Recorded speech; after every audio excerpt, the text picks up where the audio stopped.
Tinggi-tinggi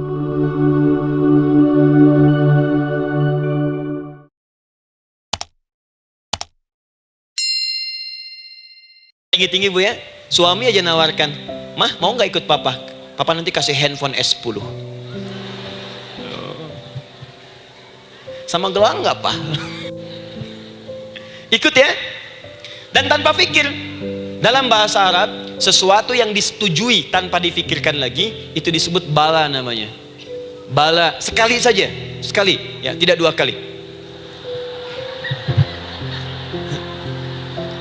Tidak ditambah, tidak dikurangi. Ingat, kalau Allah sudah sampaikan kalimat, jangan tambah, jangan kurangi ya. Bala tidak ditambah, nggak tidak disebutkan dua kali. Bala ya. Bala itu artinya siap ya, tanpa pikir. Karena memang nggak ada yang dipikirkan lagi. Apa yang mau dipikirkan? Semua kebutuhan dikasih, semua keinginan dikabulkan sepanjang baik. Kalau sakit ada jaminan disembuhkan, dikasihi, disayangi, salah dimaafkan ya, kalau dosa diampuni. Apalagi yang kurang? Nggak ada aib, nggak ada yang kurang, sempurna semua. Kita katakan bala tanpa pikir. Karena itu perhatikan, setiap kita kemudian ibu sekalian datang terlahir ke bumi, mengalami kehidupan, fitrah kita setiap mendapatkan kebutuhan kita akan menyebut nama Allah Subhanahu wa taala dengan nama yang telah dijanjikan itu. Silakan ibu cek. Bukankah ibu ketika ada kesulitan memohon kepadanya, "Ya Allah, tolong sembuhkan ya Allah. Ya Allah, lancarkan ya Allah. Ya Allah, sukseskan suami saya. Ya Allah, tenangkan kehidupan rumah tangga kami. Ya Allah, anugerahkan solusi. Ya Allah, sembuhkan ibu saya." Semua minta kan?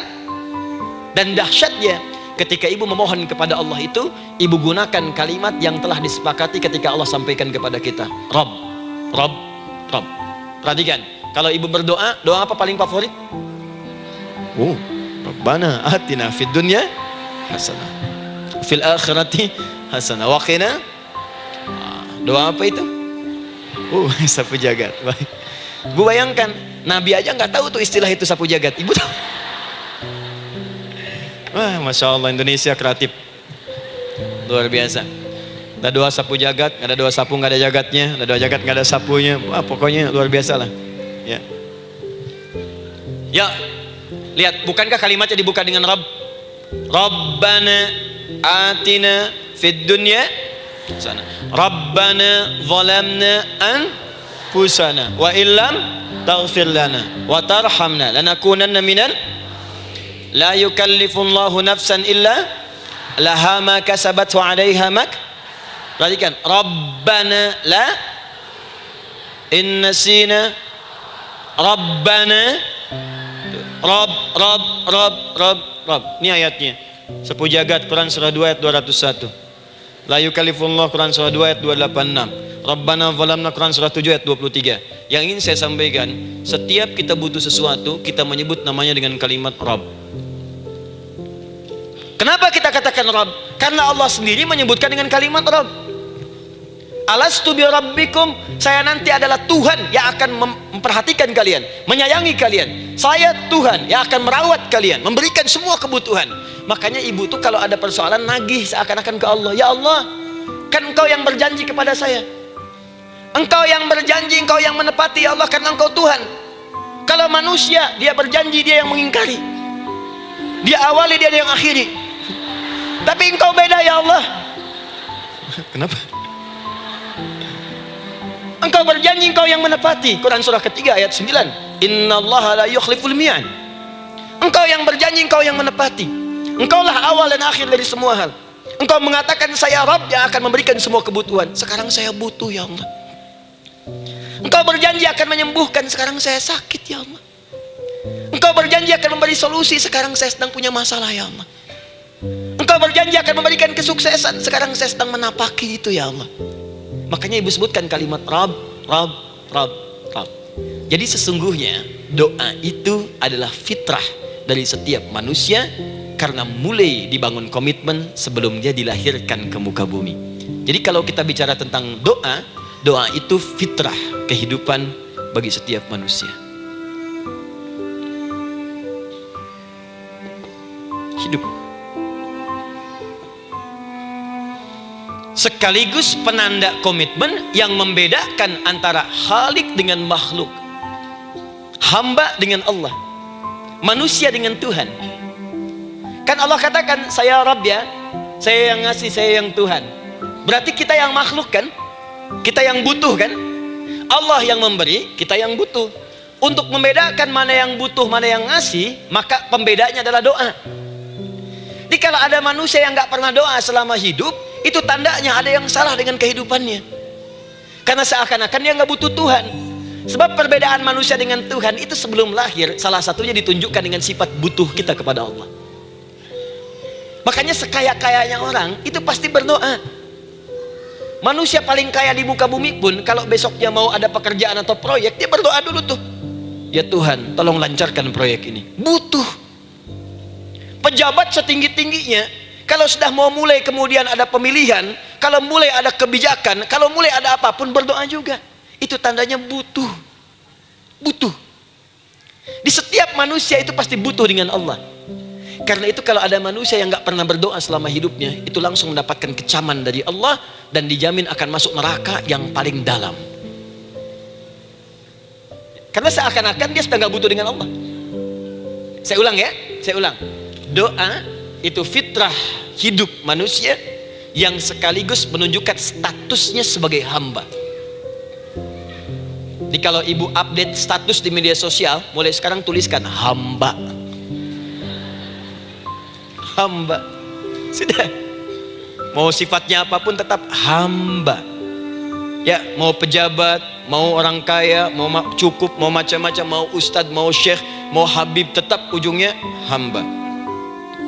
Dan butuh penghambaan itu diwujudkan dalam bentuk doa. Muncullah Quran surah ke-40 ayat ke-60.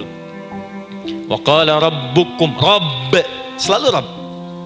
Wa qala rabbukum ud'uni astajib lakum.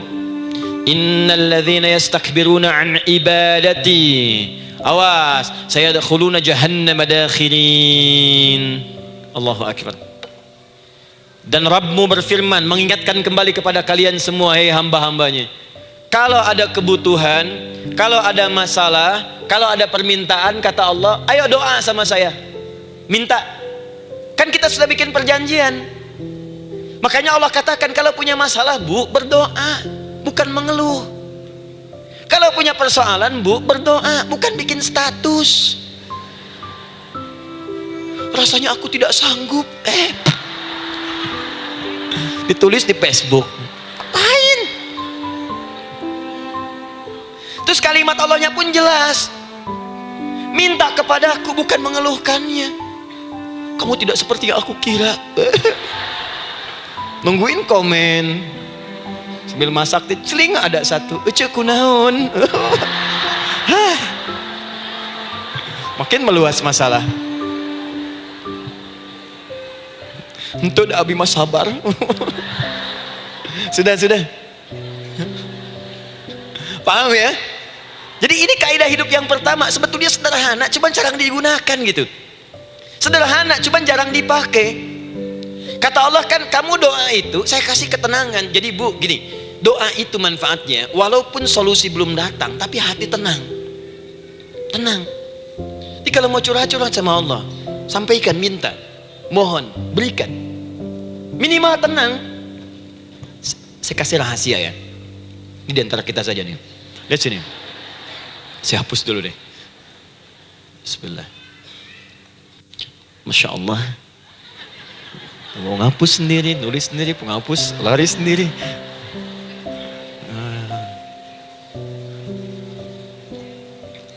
Bismillah. Oh ini ada dua ya. Sini. Baik.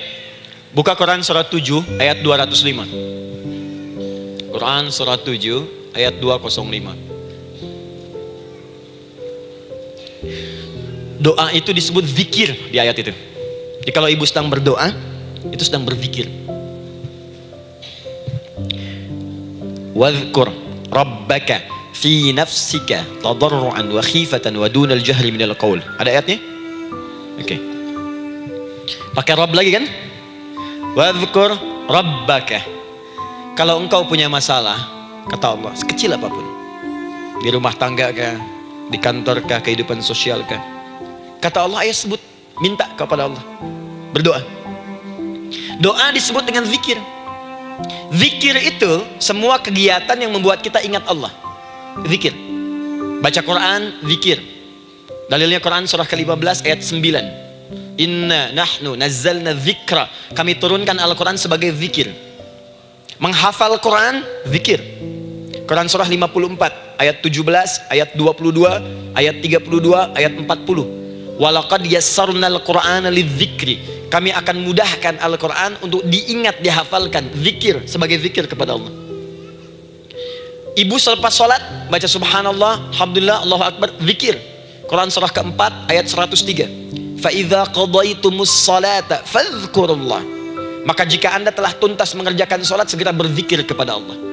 Sholat sendiri zikir. Quran surah ke-20 ayat ke-14. Innani anallahu la ilaha illa ana fa'budni wa aqimis salata lidzikri. Saya Allah, kata Allah. Tidak ada Tuhan selain saya. Sembah saya. Bagaimana menyembah Allah? Tunaikan salat sebagai zikir kepada Allah. Zikir. Di zikir semua amalan yang mendekatkan kita dengan Allah. Doa itu satu dari bagian zikir. Tapi tahukah ibu fungsi zikir yang paling utama itu apa? Quran surah 13 ayat ke-28. Ala bidzikrillahi tatmainnul qulub. Yakinkan pada dirimu, kalau zikirmu benar kepada Allah, maka dia akan berdampak kepada hati menjadi lebih tenang. Zikir itu manfaat pertamanya membuat hati tenang, Bu. Tadi saya contohkan. Baca Al-Quran zikir kan? Jadi kalau ibu sedang tidak tenang, sedang gelisah, ada masalah, daripada mengeluh sana sini, wudu, Bu, wudu. Ambil mushaf, baca. Saat baca itu mungkin solusi belum datang, tapi hati itu lebih tenang. Kaitan dengan bahasan kita, doa, minta. Doa. Jadi kalau orang punya masalah itu, kalau berdoa, walaupun solusinya belum datang, walaupun kemudian jawabannya belum tiba, minimal hati ibu itu tenang. Ini dia. Kan surah 13 ayat 28. Rumus ini pakai. Gunakan dalam hidup. Karena yang tahu kehidupan kita itu Allah yang menciptakan kita. Yang tahu pesawat, yang bikin pesawat. Yang tahu handphone, yang bikin handphone. Yang tahu mikrofon, yang bikin mic-nya. Yang tahu kita, yang menciptakan kita. Ikutilah petunjuk Allah yang menciptakan kita, maka akan langsung terasa manfaatnya. Ibu tidak percaya, silahkan lakukan. Rasakan bedanya, bedakan rasanya, dan pasti akan terasa bedanya. Akan lain. Tuh. Doa. Tapi ingat, yang paling penting kata Allah, doa itu bukan sekedar penting permohonannya, tapi menunjukkan status kita sebagai hamba di hadapan Allah Subhanahu wa taala. Jadi kalau ada orang selama hidup tidak pernah berdoa, artinya dia mengingkari statusnya sebagai hamba di hadapan Allah Subhanahu wa taala. Mau menyejajarkan diri dengan Tuhan. Kan yang tidak pernah meminta itu Tuhan. Allah yang memberikan. Kalau manusia beda, pasti minta. Artinya kalau ada manusia nggak pernah minta, seakan-akan bahasa halusnya, kamu ini ngaku jadi Tuhan. Saya tempatkan kau di neraka jahanam yang paling bawah. Jahanam itu, Bu, belum masuk saja sudah terasa. Terasa. Buka ibu Quran surah misalnya ke-40 Ghafir tuh. Ya, ayat 45 sampai dengan 47-nya. Sebelumnya lagi, lihat Quran surah ke-8 ayat ke-50. Itu penghuni neraka, Bu, yang bukan jahanam, yang bukan jahanam saja. Penghuni neraka itu kalau mau meninggal itu dipukulin dulu malaikat. Depan belakangnya. Ayo, kamu keluar, keluar. Lama amat keluarnya rohnya katanya. Takut karena nggak punya bekal. Kan maaf ya, kaidah mengatakan orang nggak punya bekal itu takut pulang, apalagi orang merasa salah. Anak ibu berbuat kesalahan, mau pulang takut kan? Takut. Jadi kalau ada anak takut pulang, salah dia. Salah. Kemana anak nggak pulang-pulang, pasti ada yang salah karena nggak berani pulang. Jangankan salah, nggak punya bekal saja, malu pulang. Lihat ibu waktu Ramadan usai mau mudik Idul Fitri, kan pada mudik kan? Kenapa mau mudik dan senang mudik? Karena punya bekal, Bu. Dikumpul-kumpulkan terus selama 11 bulan untuk 1 bulan saja. Itu pun paling berapa hari? Kumpulin. Terus telepon keluarga, insya Allah aku pulang hari ini. Wah, senang semuanya. Padahal mudiknya cuma pakai motor, Bu. Motornya bebek, bekalnya singa. Serius saya, motor bebek bekal singa, ada kardus belakangnya. Tulisin, terus tambah pelepah pisang buat begini. Belakangnya ditulisin, aku pulang sayang. Jalan mudik. Terus yang di rumah kan senang nerimanya. Kenapa? Karena ada yang pulang dan bawa bekal. Saya pernah tanya pada seseorang, kenapa Anda nggak mudik? Nggak ada bekal Ustadz, nggak ada bekal, malu pulang. Kebayang nggak saat pulang menghadap Allah nggak punya bekal? Malu pulang, apalagi punya banyak salah. Jadi nggak mau keluar rohnya. Malaikatnya geram, dipukulin sama malaikat. Pukul depannya, pukul depan. Kamu ini cepat keluar, cepat keluar, cepat keluar. Keluar, keluar, keluar, keluar, keluar. Malu pulang. Tapi kalau punya bekal enak. Dan yang nyambut langsung malaikat. Bahkan nanti ada satu amalan saat dikerjakan, itu orang ini sudah masuk surga, tapi semua malaikat di semua pintu surga yang 8 itu datang mengunjungi dia mengucapkan selamat. Itu ada di Quran surah 13 ayat 24. Salamun alaikum bima sabartum fa ni'ma uqbaddar. Selamat ya saat di dunia sabar mencari bekal, dan ini bekal terbaik yang kamu dapatkan. Silahkan nikmati surga yang kamu rindukan itu. Ini nikmat-nikmatnya tempat yang pernah nanti kamu kunjungi. Dan tinggal abadi di situ. Yang nyambut malaikat. Bayangkan semua malaikat, Bu. Semua malaikat dari pintu surga datang nyambut dia. Wah, Masya Allah, malaikat Jibril, Israfil, malaikat maut. Maaf ya, dicabut kemarin. Biasa, selamat, selamat, selamat, selamat, selamat. Dunia aja kalau ada yang nyambut senang kan? Rumah dicet, datang sambut depan rumah, semua hidangan ada. Oh, Masya Allah. Bahkan yang tidak ada jadi ada. Luarnya kongwan, dalamnya rangginang gitu kan. Wah, muncul semua. Paham ya? Jadi ini bagian pertama. Jadi kita katakan kenapa manusia mesti berdoa. Jawabannya karena manusia itu hamba. Dan doa itu adalah fitrah, bagian dari kehidupan. Kenapa manusia mesti berdoa? Karena ada komitmen dari Allah. Setiap dia mendapatkan sebuah persoalan, maka Allah akan jawab dan berikan jawaban dari semua persoalannya. Jalan mendapatkan jawaban itu adalah doa. Kenapa manusia mesti berdoa?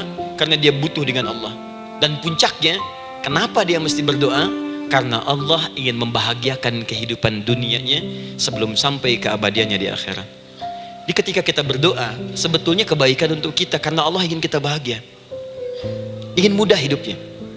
Jadi kalau ada orang nggak berdoa, sesungguhnya dia sedang menyulitkan diri sendiri dalam kehidupan dunianya sampai ke akhiratnya. Jelas sampai di sini? Masya Allah, Alhamdulillah. Baik, kalau sudah paham, saya hapus ini, kita masuk bagian yang kedua. Hapus lagi. Sab Muslimah edisi ke-15. 15 kali datang sendiri, nangin sendiri, nulis sendiri, ngapus sendiri. Masya Allah. Tinggal lihat, catat, masuk surga. Masya Allah. Alhamdulillah. Baik. Baik. Sudah?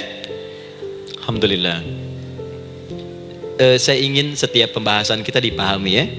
Saya tidak menyukai kalau datang melihat tapi nggak paham gitu. Ya, dengar tapi nggak paham. Saya tidak ingin satupun keluar dari sini kecuali paham. Ya. Ibu paham? Paham Ustaz. Pada pamit ya, silahkan. Apa yang Ibu pahami?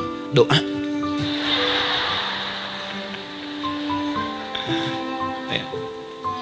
Dah. Nah, sekarang masuk bagian kedua. Bismillah. Kalau sudah mengerti yang tadi, persoalannya adalah bagaimana cara kita memohon kepada Allah. Itu dia. Bagaimana cara kita meminta? Kata Allah, kamu kalau punya masalah minta. Ya Allah, caranya bagaimana? Karena sesuatu yang dikerjakan tanpa ilmu dan tidak tahu caranya, itu bisa keliru. Hidup itu menyembah Allah tidak cukup dengan iman, Bu. Mesti pakai ilmu. Iman saja sekalipun kuat tanpa ilmu, itu bisa salah. Kuat ingin mendekat kepada Allah. Ya Allah, aku ingin ibadah, aku ingin ibadah. Kuat. Saya punya kawan dulu di pesantren. Tahun kedua, dia sudah berubah.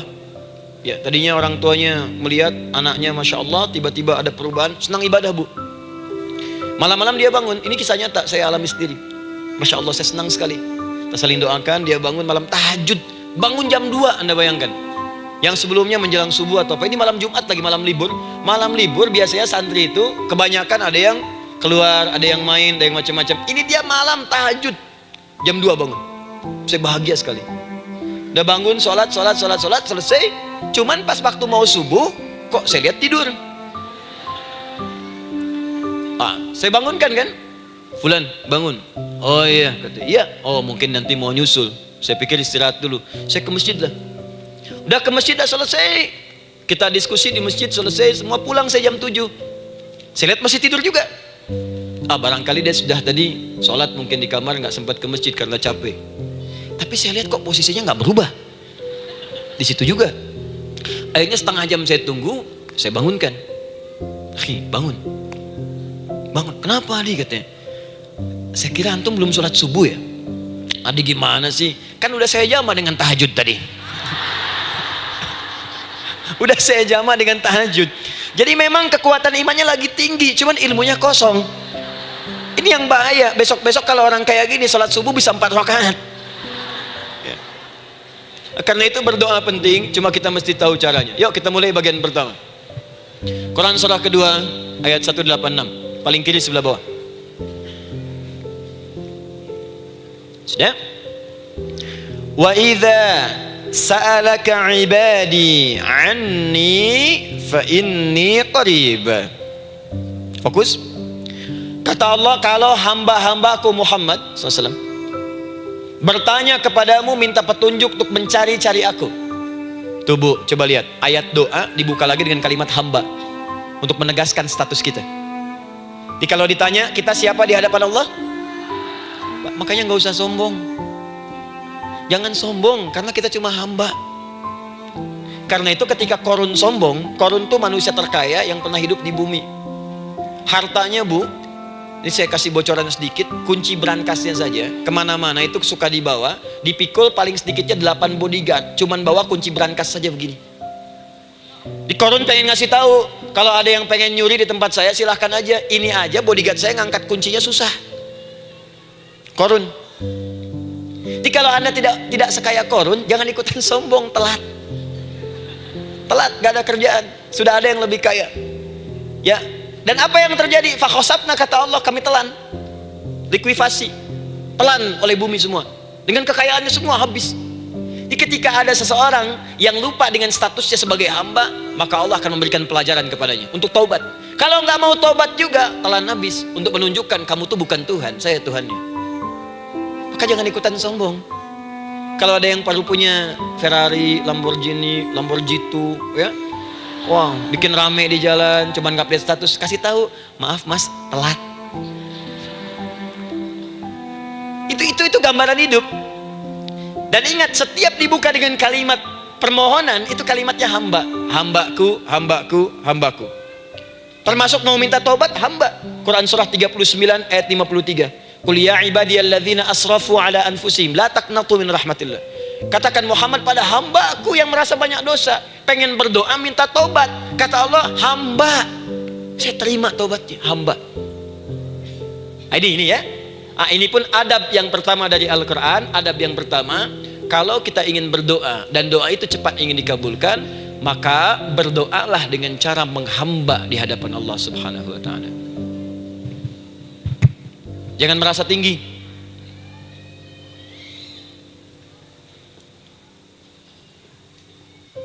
Saya turunkan caranya. Bagaimana cara menghamba itu dengan cara yang baik? Fokus. Wa idza sa'alaka 'ibadi 'anni, Muhammad SAW, jika ada hamba-hambaku bertanya padamu tentangku, ingin mencari-cari aku. Masya Allah, ibu maaf ya, biasanya kan kalau orang mencari Allah, ingin mendekat kepada Allah, entah itu datang ke masjid, bangun malam, biasanya motifnya cuma 2. Satu, ada kebutuhan, pengen berdoa, terus dekat sama Allah. Besok mau arisan, malamnya tahajud. Anak mau ujian, baru puasa, kan? Suami ada proyek, baru baca Quran, kan? Terus itu biasa itu, biasa. Jadi fitrah bu. Tumben jeng tahajud, fitrah. Itu biasa itu. Ya. Yang kedua, taubat. dari maksiat, tobat. Seorang tobat ke masjid, bangun malam, doa, itu biasa. Jadi kalau ada seperti itu tandanya kita hamba normal manusia. Fa inni qarib, kata Allah, katakan Muhammad SAW, katakan kepadanya, janganlah mencari aku dekat. Dekat, jangan mencari aku dekat. Jadi Bu, ketika kita butuh Allah, langsung dijawab oleh Allah. Kamu mau apa? Aku dekat. Itu secara psikologi memberikan ketenangan yang paling dalam. Saya belum datang di sini sampai jam 8, ibu tanya panitia, ustadznya mana sih? Ukti, ustadznya mana? Jawaban pertama misalnya, ini belum jelas nih ustadznya, gak ada kabar. Yang kedua mengatakan, tenang saja, ustadz sudah dekat. Maka yang kedua itu lebih menenangkan kepada kita. Ketika ibu mencari, ya Allah, saya sedang ada masalah, langsung dijawab oleh Allah, tenang, aku dekat denganmu, mau minta apa? Itu Bu, jadi kalau ibu sedang punya persoalan, psikologi Al-Quran mengatakan, langsung merasakan Allah tuh bersama kita, dekat, menunggu kita mau minta apa. Ibu punya masalah dengan suami, ingin mengadu. Lu kata Allah, saya dekat, kamu kenapa? Ada masalah apa? Ayo minta, ayo cerita. Mohon. Ibu punya masalah dengan anak, ibu punya masalah dengan tetangga, di pekerjaan, kehidupan sosial. Kata Allah, saya dekat. Nah, perasaan itu hadirkan dalam jiwa kita. Ini sekarang jarang didapatkan. Jadi kalau ada masalah itu, hal pertama yang dilakukan itu belum ingat Allah itu masalahnya. Di kebanyakan manusia itu kalau punya masalah, selalu ingin yang pertama itu solusinya, bukan Allahnya. Kan pemilik solusinya Allah. Jadi kalau kita ingat pada yang memiliki, maka apapun yang kita minta akan diberikan. Bahkan ada orang yang saking ingatnya dengan Allah, sebelum minta sudah dikabulkan. Itu yang dahsyat. Nah, sekarang setelah kita paham tentang kedekatan ini, kemudian kita praktekkan. Jadi Bu, ya maaf ya, ketika ibu punya masalah apapun, yang pertama diingat Allah. Allah, Engkau telah berjanji, Engkau pasti akan tepati. Ya Allah, sekarang aku ada persoalan. Nah, sekarang teruskan ayatnya. Ujibu da'watad da'i idza da'an. Ujiba.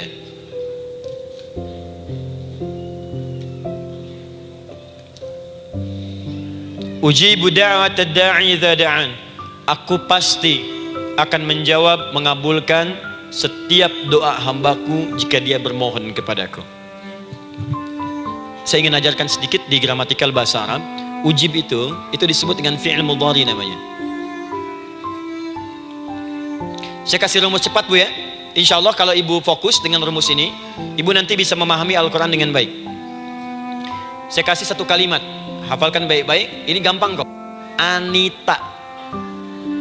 Ya, Anita. Sudah? Anita. Baik. Hamzah, nun, ya, ta. Satukan, Anita. Kalau di dalam kalimat ibu baca Al-Quran, di depannya ada huruf hamzah ini, atau nun, atau ya, atau ta, maka itu rumus mudhari namanya. Gak usah dihafalkan mudharinya, ya, gak usah dihafalkan sampai bikin misalnya satu ungkapan, Anita istrinya Pak Mudhari, gak usah, gak ada kerjaan, ya, gak usah dihafal. Saya hanya ingin tunjukkan pemahaman. Kalau ada bentuk seperti ini punya 3 makna. Kalau dalam bahasa Inggris itu disebut present, ya, continuous, dan future. Present, continuous, and future. Sekarang, terus, sampai kapanpun. Sekarang, terus berlangsung, continuous, and future, sampai kapanpun di masa depan. Ini bentuknya disingkat dengan rumus ini, Anita. Di dalam konteks pengabulan doa, kata Allah, ketika saya akan kabulkan, kalau kamu punya masalah, kamu berdoa, saya akan kabulkan. Nah, kalimat Allah saya akan kabulkan ini bentuknya menggunakan mudhari. Ada hamzah di depannya, ujib. Artinya apa? Kalau ibu sekarang berdoa, saya akan kabulkan, kata Allah. Terus kamu berdoa, saya akan jawab. Nanti pun punya masalah di masa depan, kamu berdoa, saya jawab juga. Jadi artinya tidak ada doa yang sia-sia. Semua doa, ingat, sepanjang kita butuhkan, pasti Allah berikan. Doa itu sepanjang kita butuhkan, pasti akan dijawab.